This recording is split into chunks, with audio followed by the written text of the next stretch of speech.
नमस्कार दोस्तों। इतिहास के पन्नों में कुछ कहानियां ऐसी दर्ज हैं जो हमें सिखाती हैं कि सत्ता, भाग्य और जीवन में कुछ भी स्थायी नहीं होता। आज हम एक ऐसे मुगल बादशाह की कहानी सुनेंगे जिसने अपने सिंहासन को खोया, दर-दर की ठोकरें खाईं और फिर एक अविश्वसनीय वापसी करके अपनी सल्तनत को फिर से हासिल किया। यह कहानी है मुगल सम्राट हुमायूं की, उनकी हार और वापसी की। बाबर के निधन के बाद हुमायूं ने एक विशाल लेकिन अस्थिर साम्राज्य विरासत में पाया। उनके भाई अफगानी सरदार और अन्य दुश्मन लगातार उनकी सत्ता को चुनौती दे रहे थे। इन सब में सबसे बड़ा खतरा बनकर उभरा एक अफगानी सरदार शेर शाह सूरी। शेर शाह सिर्फ एक योद्धा नहीं बल्कि एक चतुर रणनीतिकार था। साल था 1539 चौसा का युद्ध। हुमायूं की सेना को शेर शाह ने बुरी तरह हराया।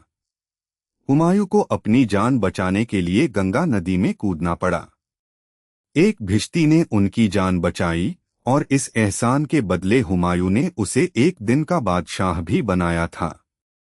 यह अपमानजनक हार थी, लेकिन किस्मत का खेल यहीं खत्म नहीं हुआ।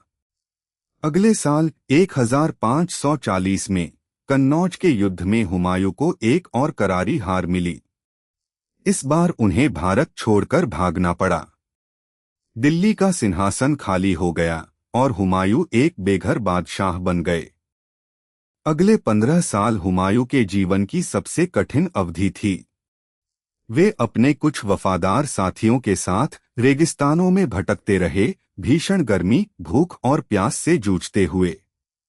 सिंध के रेगिस्तान में अमरकोट के किले में उनकी पत्नी हमीदा बानो बेगम ने एक बेटे को जन्म दिया, भविष्य का महान सम्राट अकबर। हुमायूं के पास उस नवजात शिशु को देने के लिए कुछ भी नहीं था सिवाय अपनी कस्तूरी के, जिसकी खुशबू से उन्होंने अपने बेटे के भविष्य को रोशन करने की कामना की। अंततः उन्हें फारसी शाह तहमास्प प्रथम के दरबार में शरण मिली, जो शिया इस्लाम का अनुयायी था। फारसी शाह ने हुमायूं की मदद की, लेकिन कुछ शर्तों के साथ। हुमायूं को शिया धर्म अपनाना पड़ा और कंधार को फारस को सौंपना पड़ा। इन शर्तों को मानने के बाद हुमायूं को एक विशाल फारसी सेना मिली। अब हुमायूं एक नए आत्मविश्वास और रणनीति के साथ अपनी खोई हुई सल्तनत को वापस पाने के लिए तैयार थे।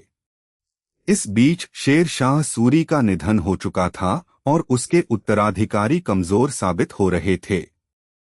भारत में अफगानी शासकों में फूट पड़ गई थी। हुमायूं ने इस मौके का फायदा उठाया। 1555 में उन्होंने अफगानी सेना को सरहिंद के निर्णायक युद्ध में हराया। यह जीत उनके पुनरागमन की नींव थी। कुछ ही समय बाद हुमायूं ने दिल्ली और आगरा पर फिर से कब्जा कर लिया।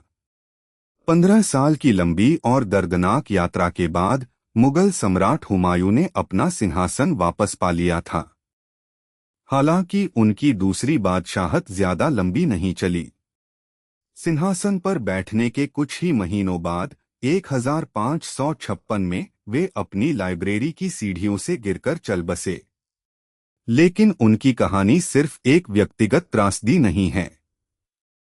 यह कहानी है दृढ़ता की, हार न मानने की और इस बात की कि जीवन में सबसे अंधकारमय क्षणों में भी उम्मीद की किरण बाकी रहती है। हुमायूं की वापसी एक ऐसे इंसान की कहानी है जिसने सब कुछ खोकर भी हिम्मत नहीं हारी और अंततः अपनी नियति को बदल डाला।